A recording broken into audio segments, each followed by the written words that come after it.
जय श्री कृष्णा, राधे राधे, श्री हरिदास। स्वागत है आप सभी का। आज के इस वीडियो में हम पितृपक्ष की लोक कथा का श्रवण करेंगे। किसी गांव में दो भाई रहते थे जिनका नाम जुगराज व भगराज था। दोनों भाई अलग अलग रहा करते थे, लेकिन उन दोनों भाइयों में बहुत प्यार था। जुगराज बहुत धनवान था और भगराज बहुत गरीब था।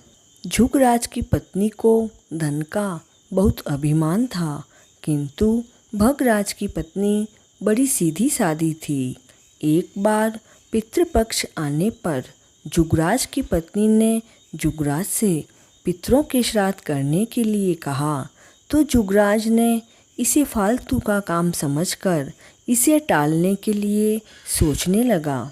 किंतु उसकी पत्नी यह सोचती थी कि यदि ऐसा नहीं किया तो गांव के कई लोग कई बातें बनाएंगे कि इतना रुपया पैसा होने पर भी इन्होंने अपने पूर्वजों का श्राद्ध नहीं किया। फिर उसे अपने मायके वालों को दावत पर बुलाने और अपनी शान और शौकत दिखाने का उचित अवसर मिल गया।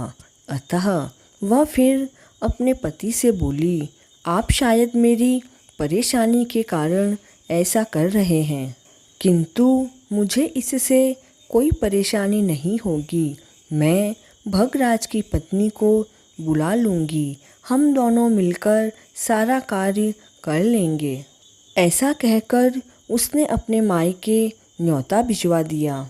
दूसरे दिन उसने भगराज की पत्नी को बुला लिया। भगराज की पत्नी सुबह जल्दी आकर काम करने लगी।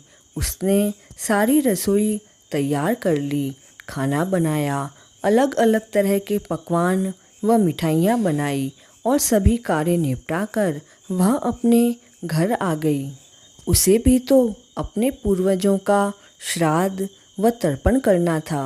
वह घर आई तब तक दोपहर हो गई। पितरदेव धरती पर उतरे। जुगराज व भगराज के पितर पहले जुगराज के घर गए, किंतु वहाँ जुगराज के ससुराल वालों को भोजन करता देख वे निराश होकर भगराज के घर गए, लेकिन वहाँ तो कुछ भी नहीं था। मात्र पितरों के नाम पर अग्यारी दे दी गई। पितरों ने उसकी राख को चाटी और भूखे ही नदी के तट पर पहुँच गए। थोड़ी ही देर में सभी पूर्वज इकट्ठे हुए और अपने अपने घरों में हुए श्राद्धों की प्रशंसा करने लगे। जुगराज व भगराज के पूर्वजों ने भी अपनी आप बीती सुनाई।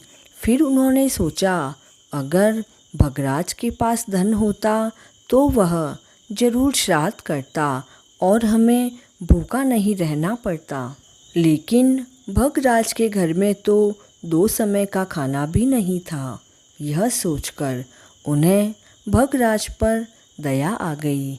अचानक से वे पूर्वज नाच नाच कर कहने लगे, भगराज के घर में धन हो जाए, भगराज के घर में धन हो जाए।